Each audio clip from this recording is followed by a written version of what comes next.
ಶಿವಾಜಿನಗರದಲ್ಲಿ boring hospital ಗೋಡೆ ಮತ್ತು ಒಬ್ಬರು ನಮ್ಮ ಕ್ಷೇತ್ರದಲ್ಲಿ ಒಬ್ಬ ಹುಡುಗ 17 ಇಯರ್ಸ್ ಗಂಡು ಹುಡುಗ ಹೋಗ್ಬೇಕಾದ್ರೆ ಎಲೆಕ್ಟ್ರಿಕ್ ಲೈಟ್ ಕೆಳಗಡೆ ಬಿದ್ದು ಅದು ಶಾಕ್ ಆಗಿ ಕರೆಂಟ್ ಅಲ್ಲಿ ಸತ್ತೋದ್ರು.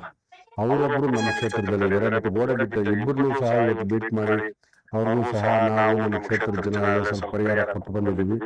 ನಾವು ಅವ್ರ ಕುಟುಂಬಕ್ಕೆ ಧೈರ್ಯ ಹೇಳಿ ಮುಂದಿನ ದಿನಗಳಲ್ಲಿ ನಾವು ಇರ್ತೀವಿ, ನಿಮ್ ಜೊತೆಲಿ ಇರ್ತೀವಿ ಅಂತೇಳಿ ಸಹ ನಮ್ಮ ಸರ್ಕಾರನೂ ಸಹ ಸ್ಪಂದಿಸಿ ಕೂಡಲೇ ಇದ್ರ ಬಗ್ಗೆ ಮುನ್ನೆಚ್ಚರಿಕೆ ಕಾರ್ಯಕ್ರಮಗಳನ್ನ ಮುಖ್ಯಮಂತ್ರಿಗಳು ಉಪಮುಖ್ಯಮಂತ್ರಿಗಳು ಕ್ರಮ ಕೈಗೊಂಡಿದ್ದಾರೆ. ನಾವು ಅಧಿಕಾರಿಗಳಿಗೆ ಎಲ್ಲ ಈಗಾಗಲೇ ಡೈರೆಕ್ಷನ್ ಕೊಟ್ಟಿದ್ದೀವಿ. ಮುನ್ನೆಚ್ಚರಿಕೆಯಿಂದ ಮುಂದಿನ ದಿನಗಳಲ್ಲಿ ಈ ತರ ಯಾವುದೇ ಆಗ್ಲಿ ಕರೆಂಟ್ ಇದಿರ್ಬೋದು, ಶಿಥಿಲವಾದ ಗೋಡೆಗಳಿರ್ಬೋದು, ಕೂಡಲೇ ಕ್ರಮ ಕೈಗೊಳ್ಳಬೇಕು ಅಂತ ಜಿಬಿ ಅಧಿಕಾರಿಗಳಿಗೆ ಗೌರ್ಮೆಂಟ್ ನಾವು ಡೈರೆಕ್ಷನ್ ಕೊಟ್ಟಿದ್ದೀವಿ.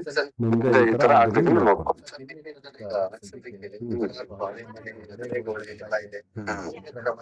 ನೋಡಿ, ನಾವು ಈಗಾಗಲೇ ಇದ್ರ ಬಗ್ಗೆ ನಾನು ಮಳೆ ಬರಕ್ ಮುಂಚೆನೆ ನಮ್ಮ ಅಧಿಕಾರಿಗಳಿಗೆ ಡೈರೆಕ್ಷನ್ ಕೊಟ್ಟು ಹಳೆ ಗೋಡೆಗಳಿರ್ಬೋದು, ಹಳೆ ಮರಗಳಿರ್ಬೋದು, ಹಳೆ ಎಲೆಕ್ಟ್ರಿಕ್ ಫೋನ್ ಇರ್ಬೋದು, ಈ ಮೂರು ಡ್ಯಾಮೇಜ್. ಮಳೆ ಬಂದಾಗ ಇಡೀ ಗೋಡೆಗಳೆಲ್ಲ ಹಳೆ ಎಲೆಕ್ಟ್ರಿಕ್ ಕಂಬಗಳು ಪ್ಲಸ್ ಹಳೆ ಈ ಮರಗಳು ಇಂದ ಡ್ಯಾಮೇಜ್ ಆಗ್ತದೆ.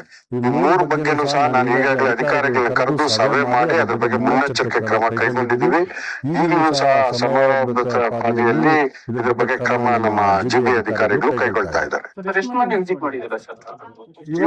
ಇವತ್ತು ಏನು ವಿಕ್ಟಿಮ್ ಇಬ್ರು ಸತ್ತೋಗಿದ್ರಲ್ಲ, ನಿಮ್ಮ ಕ್ಷೇತ್ರದಲ್ಲಿ ಇಬ್ರು ಹೋಗಿದ್ದಾರೆ, ಅವರಿಬ್ಬರ ಮನೆಯೂ ವಿಸಿಟ್ ಮಾಡಿದ್ರು. ಗೌರ್ಮೆಂಟ್ ಸರ್ಕಾರ 5 ಲಕ್ಷ ಕೊಟ್ಟಿದೆ, ನಾವು ಅಮೌಂಟ್ ಕೊಟ್ಟಿದ್ದೀವಿ.